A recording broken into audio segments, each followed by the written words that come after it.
할렐루야. 우리 오늘도 예수 그리스도와 함께 승리하시고 성령 충만하시기를 축복합니다. 우리가 에스겔을 읽고 있는데요, 에스겔은 크게 세 파트로 나뉘어져 있어요. 그것은 크게 나누면 두 파트로 나눌 수 있는 것은 이제 BC 586년에 예루살렘이 바벨론에서 함락되는, 완전히 함락되는 그 부분을 이제 기점으로 해서 그 이전과 그 이후로 이 에스겔서는 예언이 되어지고 있는데요. 그 이전의 예언의 내용은 뭐냐면 심판의 예언이죠. 그러니까 예루살렘 함락되기 전에는 심판에 관련된 예언이지만 예루살렘이 함락된 이후의 예언은 어떤 예언일까요? 심판이 아니라 회복에 대한 예언이에요. 그래서 그걸 나누면 이게 32장까지, 오늘 우리가 25장을 읽잖아요.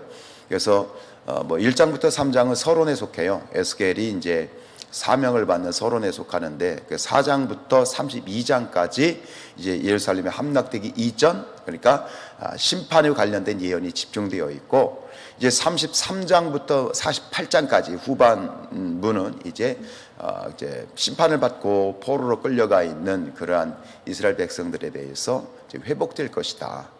인내하고 주님을 바라봐라라고 하는 그러한 회복의 예언이 이제 집중되어 있지요.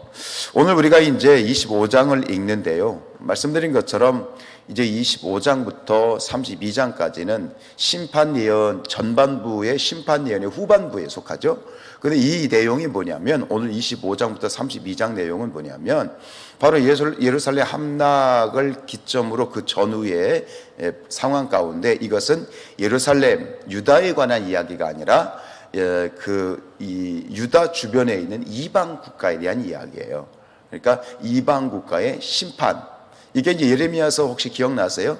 예레미야에서도 이 내용이 나왔었어요. 예레미야서 47장부터 48장, 49장에 걸쳐서 세 장에 걸쳐서 나왔었잖아요. 그런데 오늘 에스겔서는 무려 몇 장? 7장이에요. 7장이나 나와요. 그래서 25장부터 32장까지가 나오는데, 그 내용을 전체적으로 한번 제가 말씀을 드리면, 오늘 주변 나라, 이방 나라의 멸망에 대한 심판 중에 모두 몇 개국이 나오냐면 7개 나라가 나와요. 7개 나라. 여기 보면 이제 7개 장이라고 그랬잖아요. 25장부터 32장. 근데 7개 장이라서 7개 나라가 아니라 구분은 이렇게 되어 있어요. 오늘 우리 25장에 보면 몇 개국이 나오냐면 4개 나라가 나와요. 4개. 암몬, 모압, 에돔, 그다음에 어디? 블레셋. 4개가 나와요. 그럼 몇 개국이 남았죠? 3개가 남았죠. 그래서 26장, 27장, 28장에 2개 나라가 나와.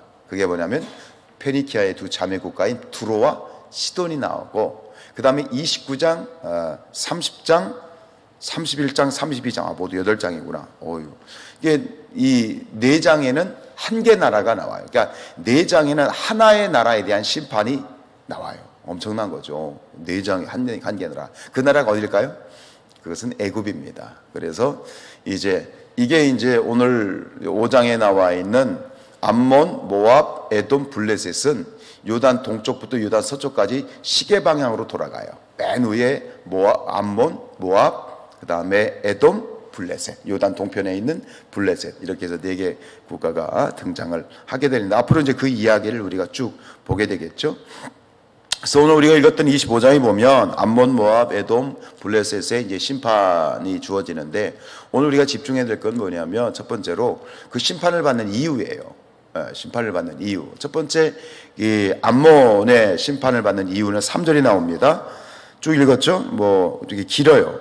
너는 암몬 족속에 이르기를 너희는 주 여호와의 말씀을 들을지어다. 그러면서 주 여호와께서 이같이 말씀하셨느니라. 내 성소가 더럽힘을 받을 때 네가 그것에 관하여, 이스라엘 땅이 황폐할 때에 네가 그것에 관하여, 유다 족속이 사로잡힐 때에 네가 그것에 관하여 어떻게 말했다고요? 아하, 좋다. 이게 무슨 얘기냐면, 남유다가, 이스라엘이 이제 이렇게 심판을 받을 때에, 유다가 멸망할 때 그걸 보고 어떻게 했다는 거예요? 깨소금이다. 이렇게 기뻐했다는 거예요. 유다의 멸망을 기뻐했다. 이게 이제 이 암몬의 멸망의 이유이고, 그 다음에 모압은 뭐죠? 모압은 8절이 나와 있죠. 8절에 보면 주 여호와께서 이같이 말씀하셨느니라. 모압과 세일에 이르기를 유다 족속은 모든 이방인과 다름이 없다라고 말해요. 이게 무슨 얘기냐면 유다 민족에 대해서 너희는 다른 민족과 똑같아. 여러분, 유다 민족은 어떤 민족이에요? 하나님의 선택받은 선민이에요. 이게 무슨 얘기냐면 너희가 뭐 하나님의 민족이라고 뭐 여호와의 민족이라고 개뿔, 너희는 다른 민족과 똑같아, 별거 없어, 이러면서 이 유다 민족을 개무시한 거예요. 이게 무슨 얘기일까요? 유다 민족을 그렇게 취급하고 다른 민족과 똑같이 얘기했다는 것은 누구를 부정한 거예요? 유다 민족을 백성으로 삼으신 누구? 하나님을 부정한 거라는 거예요. 이게 이 모압의 심판의 이유고, 에돔은 12절에 나와 있는데 이것은 바벨론이 유다를 공격할 때 같이 에돔을 공격해서 원수를 갚았다. 그러니까 이 에돔은 에서의 자손이잖아요. 이게 형제 국가인데 형제 국가임에도 불구하고 하나님의 백성 선민인 이 유다 백성을 공격해 무찔렀다. 이게 이유고요.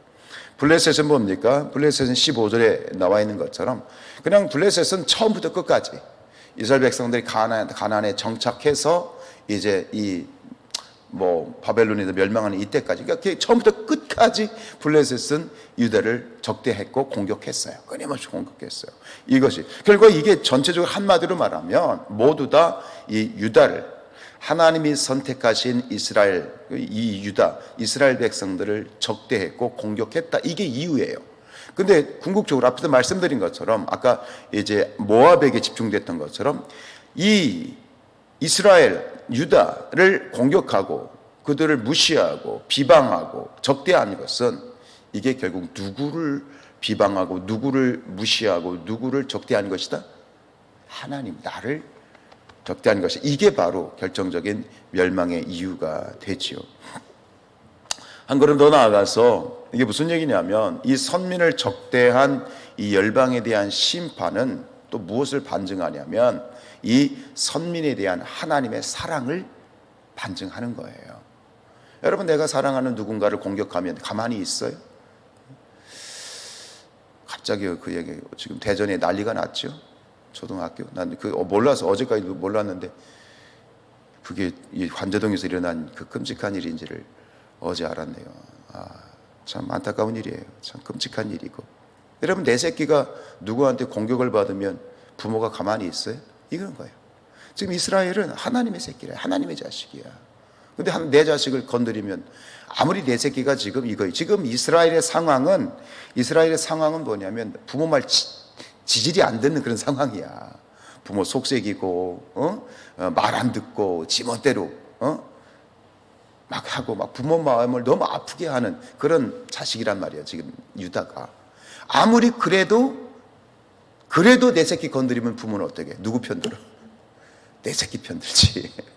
내 새끼 때리면 가서 쥐어 박지. 그런 지금 상황인 것 있지요. 어쨌든 이 이스라엘 남유다는 결국은 이 지금 열방에 대한 심판은 또 결국은 남유다 선민에 대한 하나님의 사랑을 반증하는데, 그렇기 때문에 하나님께서는 이 역사를 주관하실 때 누구를 중심으로 이 역사를 주관해 나가신다? 선민을 중심으로, 하나님의 백성을 중심으로 이 역사를 전개해 나가시는 것을 우리는 여기서 발견해야 됩니다. 앞에 말씀드린 것처럼 부모의 말을 징그럽게 안 듣는 그런 자식처럼 지금 이 선민이 타락하고 또 하나님께서는 그들에 대해서 따끔하게 또 징계 차원에서 심판도 내리고 계시지만, 그래도 궁극적으로는 이 유다, 이스라엘 선민을 중심으로 하나님은 역사를 이끌어 가신다는 사실을 우리가 발견해야 됩니다. 선민은 역사의 중심입니다. 이걸 오늘 우리에게 적용해 보죠. 우리는 어떤 존재입니까? 모든 교회는 하나님의 선택받은 백성들, 우리는 영적 이스라엘입니다. 무슨 얘기입니까? 지금도 하나님은 이 역사를 주관하실 때 누구를 중심으로? 교회와 성도들, 하나님의 백성을 중심으로 이 역사의 수레바퀴를 돌리고 계시다. 그리고 우리 교회와 성도들은 우리의 모습이 어떻든, 우리가 찢어지게 가난하든 우리가 못났든 우리가 못 배웠든 그게 중요한 게 아니라 우리를 중심으로 믿는 그리스도인들을 중심으로 하나님은 이 역사를 지금 운행하고 계시다. 이 사실을 여러분들이 깨닫기를 축복합니다. 이것이 우리의 존재감이고 우리의 정체성이고 우리의 자긍심이 되는 것입니다. 지금 우리 교회가 사실 외적으로 초라해 보일 수도 있고 보잘것없어 보일 수도 있고 또 교회가 세상에 지탄을 받고 있는 부분도 있고요. 그렇죠? 세상에 부족한 부분들이 있고 또 하나님의 또 채찍을 받을 수도 있지만 그럼에도 불구하고 역시 교회와 성도는 뭐예요? 역사의 중심이고 우리를 중심으로 하나님이 역사를 주관하고 계시다라는 이 진리를 가슴에 깊이 새기시기를 축복합니다. 굳이 이것에 대해서 제가 더불어서 신학적인 이유를 붙인다면 무엇입니까? 바로 이 인류 역사, 인류의 AD와 BC와 AD, 기원전과 기원후를 나누신 그 예수님. 예수님이 이 땅에 오심으로 말미암아 역사가 반으로 쪼개졌잖아요. 그게 무슨 얘기입니까? 역사의 중심이란 얘기죠. 세상의 중심이 예수님이란 말이죠. 이 세상과 역사의 중심이신 예수 그리스도가 어디에 있어요? 우리 안에 있지 않습니까? 교회 안에 있지 않습니까? 할렐루야. 이것이 우리의 자긍심이죠. 이것을 다시 한번 역으로 접근해 봅니다. 교회와 성도들 그리고 하나님이 사용하는 사람들, 하나님의 사람들을 대적하는 자는 마침내 뭐예요? 하나님의 심판을 받게 된다. 다시 번복해 얘기하면 왜요? 교회와 성도들을 공격하고 교회와 성도들을 대적하는 사람은 하나님의 사람을 대적하는 사람은 누구를 대적하는 거야? 하나님을 감히 하나님을 대적하는 것이기 때문이다라는 이 영적 원리를 절대 잊지 않으시기를 축복합니다. 예수님께서 그런 말씀하셨죠. 요한복음 12장 44절 이하에서 예수께서 외쳐 이르시되 아주 강조하셨다는 얘기입니다. 나를 믿는 자는 나를 믿는 것이고 나를 보내신 이를 믿는 것이지만 나를 보는 자는 나를 보내신 이를 보는 것이다. 다시 얘기하면 예수님, 하나님이 보내신 예수님을 믿는 것은 하나님을 믿는 것이고 예수님을 선대하는 것은 하나님을 선대하는 것이고 반대로 예수님을 적대하는 것은 누구를 적대하는 것이다?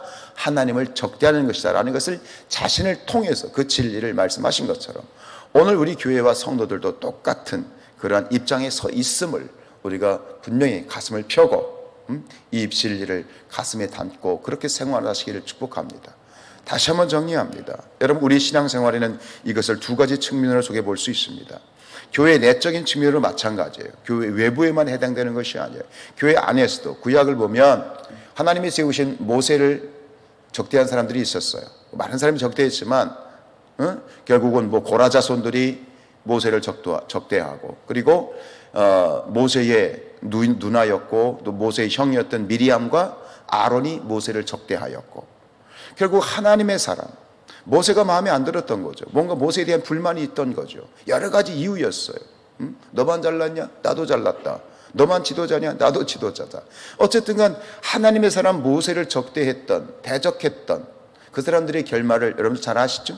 고라 자손이 어떻게 죽은 줄 아시죠? 미리암에게 어떤 일이 벌어진지 아시죠? 이걸 분별할 수 있어야 돼요. 하나님의 사람을 적대하는 사람은 하나님을 적대하는 것이다. 이건 교회 내적 공동체도 마찬가지지만 마찬가지로 교회 외적으로 마찬가지예요. 우리가 우리 교회 공동체, 우리의 성도들의 모습이 세상 가운데에서 잘난 것 없고 배운 것 없고 가진 것 없다 할지라도 우리에게 있어서 자긍심은 뭐냐면 나를 건드리면 교회를 건드리면 누구를 건드리는 거다? 하나님을 건드리는 것이다. 우리를 적대하는 것은 하나님을 적대하는 것이다. 이게 자긍심이에요. 그러니까 우리가 세상 앞에 어떻게 해야 돼요? 담대해야 돼요. 아멘입니까? 우리가 복음을 증거할 때도 세상에 대해서 담대하게 나아갈 수 있어야 돼요. 이러한 영적인 원리를 가지고 오늘도 담대하게 어깨를 피시고 세상 가운데 나는 하나님의 자녀고 하나님의 백성이고 나에게는 하나님의 백이 있단 말이지. 이 교만하라는 얘기가 아니라 주눅들지 말라는 얘기예요. 당당하라는 얘기예요. 우리가 복음을 증거할 때도 오늘도 수요일이잖아요. 우리가 복음을 증거할 때도 주눅들고 전도지 한 장 돌리면서 주눅 들어서 전도지를 돌리는 입장이 아니라 이 전도지 한 장이 당신을 살리는 건데 당신이 이 전도지를 받아야 돼. 이게 당신을 살리는 것이야. 담대하게 복음을 증거해야지. 주눅 들어가지고 아니에요. 담대하시길 축복합니다. 어깨를 피십시오. 담대하게 복음을 증거하고 삶 가운데서도 우리가 하나님의 백성이고 하나님의 자녀라고 하는 그 자긍심을 가지고 오늘 또 승리하시는 우리가 될 수 있기를 축복합니다.